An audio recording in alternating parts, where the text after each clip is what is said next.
दोस्तों, हमारे हिंदू धर्म में कर्म की प्रधानता शुरू से ही रही है। गीता में भी भगवान श्री कृष्ण ने भी स्वयं एक नहीं बल्कि अनेक बार ये बात कही है कि जो प्राणी जैसा कर्म करता है उसे वैसा ही फल मिलता है। लेकिन यदि हम महाभारत ग्रंथ का अध्ययन करते हैं तो हम पाते हैं कि महाभारत में पितामह एक ऐसे चरित्र हैं जिन्होंने जिस निस्वार्थ भाव से हस्तिनापुर की सेवा की थी वो शायद ही अन्य किसी ने की होंगी, परंतु फिर भी उन्हें जो कष्ट भोगने पड़े उनसे तो आप सभी भली भांति परिचित हैं कि किस प्रकार से महाभारत का युद्ध समाप्त होने के बाद भी उन्हें कई दिनों तक नुकीली बाणों की शैया पर सोना पड़ा। आखिर उन्हें ही क्यों इस प्रकार के अपार कष्ट को भोगना पड़ा, बस यही हम जानेंगे आज की इस वीडियो में, इसलिए इस वीडियो को एंड तक जरूर देखना।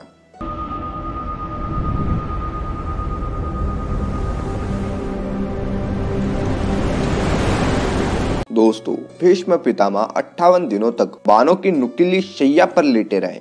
इस बीच कई शल्य चिकित्सकों को उनके उपचार के लिए बुलाया गया, किंतु वे उन्हें मना कर देते और कहते कि मुझे सूर्य के उत्तरायण की प्रतीक्षा है और तभी मैं अपने प्राण त्याग दूंगा। तब तक ये नुकीली बाणों की शैया ही मेरी चिता है। वैसे आप सभी ये बात तो जानते होंगे कि वो ऐसा इसीलिए कर पाए क्योंकि उन्हें अपने पिता शांतनु से इच्छा मृत्यु का वरदान था। इस दौरान उनके सभी बांधव बांधव उनसे मिलने को आया करते, लेकिन जो प्रश्न उनके मन में था उसका उत्तर किसी के भी पास नहीं था। वे मन ही मन सोचते कि उन्हें ही क्यों बाणों की ऐसे नुकीली शैया पर लेटना पड़ा। अंततः एक दिन जब प्रभु श्री कृष्ण भीष्म पितामह से मिलने को आए तो भीष्म पितामह ने प्रभु श्री कृष्ण से यह प्रश्न किया कि उन्हें ही क्यों ऐसे बाणों की नुकीली शैया मिली। दोस्तों, भीष्म पितामह ने प्रभु श्री कृष्ण से कहा, मुझे मेरे पूर्व के 10 जन्म याद है, उसमें तो मैंने ऐसा कोई पाप नहीं किया जिससे कि मुझे इस जन्म में ऐसा फल मिले। और तभी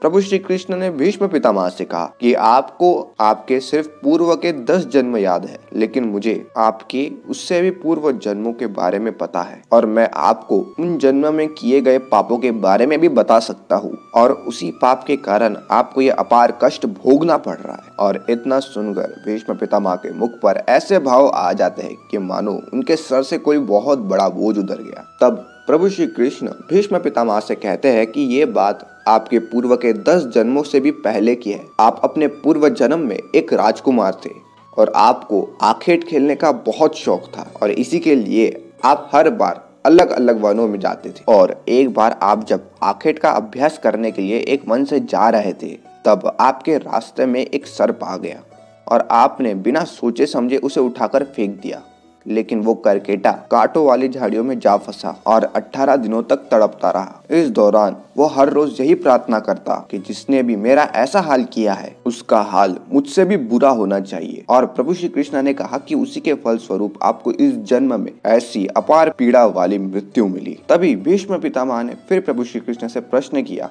कि इसी जन्म में मुझे क्यों ऐसा कष्ट भोगना पड़ा। तब प्रभु श्री कृष्ण ने कहा कि इससे भी पूर्व जन्म में आपने ऐसा कोई पाप नहीं किया था जिसके फल स्वरूप आपको ऐसी मृत्यु मिलती, लेकिन इस जन्म में आपने दुर्योधन जैसे पापी, दुराचारी, मंद बुद्धि और अधर्मी व्यक्ति का साथ दिया और द्यूत सभा में पांडवों के साथ अन्याय होते देख आपने उस चालाक शकुनी को नहीं रोका और अपने ही आंखों के सामने दुशासन द्वारा किसी स्त्री का वस्त्र हरण होते देख भी आप चुप रहे और इसी के फल स्वरूप आपको ये बाणों की शैया मिली है। दोस्तों, इस बात से हमें सीख मिलती है कि हमें अपने कर्मों का फल किसी न किसी जन्म में जरूर मिलता है। अगर हमारे कर्म अच्छे रहे तो उसका फल भी अच्छा होता है, लेकिन अगर हमारे कर्म बुरे रहे तो उसका फल भी बहुत ही ज्यादा बुरा होता है। दोस्तों, अब आप सभी लोग इस वीडियो को शेयर कर देना और हाँ, इस वीडियो को लाइक भी जरूर करना और हमारे चैनल को भी सब्सक्राइब जरूर से कर देना। धन्यवाद।